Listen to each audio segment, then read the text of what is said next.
Tidbits from TNT, Wednesday morning, July 23, 2025. Listen to the full version on the official dinarreport.com website and become our supporter on Patreon. TNT. Tishwash. Transforming Iraq into a regional hub. Establishing a global gold city in Baghdad. The Iraqi Ministry of Trade has announced the establishment of a dedicated city for the gold and jewelry industry in the Iraqi capital, Baghdad. The aim is to localize the precious metal industry and boost local production within the country, which will contribute to transforming Baghdad into a regional center for the gold industry and trade. The ministry announced in a statement on Wednesday, July 23, 2025, that the Ministerial Council for the Economy had approved the proposal submitted by the Ministry of Trade to establish a global gold city in Baghdad. The ministry described the move as strategic, aiming to localize the gold and jewelry industry within Iraq and boost local production. Minister of Commerce, Athir Dawood Al-Ghorari, emphasized in this regard that the project represents a qualitative leap in the development of national industries, noting that the city will include an integrated system that includes specialized industrial units, advanced training centers for goldsmithing according to international standards, as well as advanced markets and an exchange for gold and jewelry. For his part, Director General of the Department of Foreign Economic Relations, Riyad Fakhr al-Hashemi, explained that the project aims to support the private sector and expand its contribution to the national economy, noting that the city will be established within the integrated economic city in Baghdad, contributing to transforming the capital into a regional center for the gold industry and trade. According to al-Hashemi, the ministry has begun coordinating with the National Investment Commission to complete the requirements for land allocation and issue investment licenses in preparation for the project's implementation. Tishwash. International certification. In the Reform Notebook, the International Monetary Fund commends Iraq's efforts to curb inflation. In a move that may reflect a tangible shift in Iraq's economic policy, the country received official praise from the International Monetary Fund for its efforts to curb inflation. Economists consider this a positive indicator of the effectiveness of the policies adopted by the government and the central bank over the past period. Economic expert Nasser al-Tamimi told Baghdad Today on Tuesday, July 22, 2025, that the IMF's praise represents a reassuring message to the international community and investors, and reflects the seriousness of the economic policies that Baghdad has recently adopted. He added that Iraq has faced major inflationary challenges in recent years as a result of internal and external factors, including fluctuations in oil prices and disruptions in supply chains, in addition to political and financial pressures. Al-Tamimi pointed out that the improvement in inflation indicators is the result of balanced monetary policies, including tightening monetary policy tools, enhancing market oversight, and maintaining the stability of the dinar exchange rate, which helped prevent price increases and protect citizens' purchasing power. However, he stressed at the same time that this praise is not the end of the road, but rather the beginning of a long reform journey, emphasizing the need to continue addressing structural gaps in the economy, expanding the revenue base beyond oil, and monitoring global developments that may impact price levels in the country in the future.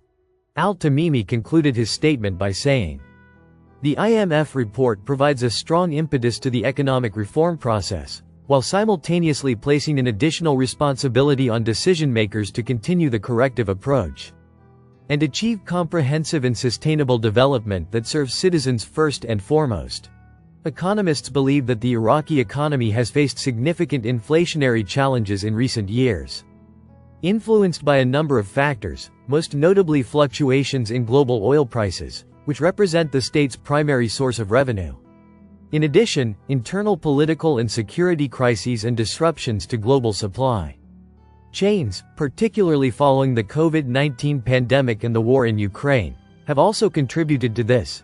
In 2021 and 2022, Iraq recorded relatively high inflation rates, which negatively impacted the prices of goods and services and affected the purchasing power of citizens, particularly those with limited income. In response, the Central Bank of Iraq adopted a more restrictive monetary policy, raising interest rates, strengthening oversight of banking activity, and attempting to stabilize the dinar's exchange rate against the dollar despite market volatility. Tishwash. The Parliamentary Finance Committee announces good news. For employees and important information about the agreement with the region. The Parliamentary Finance Committee revealed a government plan to issue bonuses and promotions without linking them to budget schedules. Committee member Moeen Al-Kadhimi said during his appearance on the Free Talk program on Al Farat satellite channel. It is likely that in the coming period, Prime Minister Mohammed Shia al-Sudani will instruct the Ministry of Finance to release bonuses and promotions for employees and not link them to budget schedules. He added, after hosting Finance Minister Taif Sami, the discussion focused on the reasons for the delay in the budget schedules, the liquidity shortage, and employee salaries, bonuses, and promotions, noting that she emphasized covering basic needs through oil and non-oil revenues. Al-Kadhimi noted that the current oil price of $65 a barrel is sufficient to cover monthly salaries, given continued exports and budget allocations. He added that each of the 3-year budgets, estimated at 150 trillion dinars annually, can cover salaries and stalled projects without the need to create new ones. Regarding non-oil revenues, he explained that their percentage does not exceed 12% currently, calling for a gradual plan to raise the percentage to 50% by strengthening collection, taxes, and border crossings with support from political blocs and the government. Regarding the region's affairs, Al-Kadhimi asserted that oil and non-oil revenues in Kurdistan amount to 9 trillion dinars annually, but the federal government is not receiving the actual figures and the region is refusing to pay. He added that the government, out of appreciation for the employees' circumstances, has released a 1-month salary allowance despite the region's shortcomings. He pointed out that Baghdad paid 700 billion dinars in salaries to the region for the month of June, compared to only 120 trillion dinars paid by the region as an initial attempt to resolve the crisis, adding that the crisis of trust and credibility was the main reason for the previous funding obstruction. Regarding the Ceyhan oil pipeline, Al-Kadhimi stated that Turkey has presented new conditions related to compensation, doubling transit costs, and participation in gas projects and Kurdistan fields. He emphasized the need for the Iraqi government to move to negotiate during the current year, especially since Iraq possesses strong leverage. He called for opening alternative export routes via the Red Sea, Syria, Jordan, and Saudi Arabia as emergency options, stressing his rejection of a Turkish incursion into Iraqi territory, given that the Kurdistan Workers' Party, PKK, no longer exists. He also warned against continued violations of sovereignty and the arrival of Turkish forces on the outskirts of Mosul. Al-Kadhimi concluded by stressing the importance of leveraging the economic card, particularly the water issue, to pressure Ankara and put an end to its security interventions within Iraqi territory. Listen to the full version on the official dinarreport.com website and become our supporter on Patreon. Source: Dinar Recaps.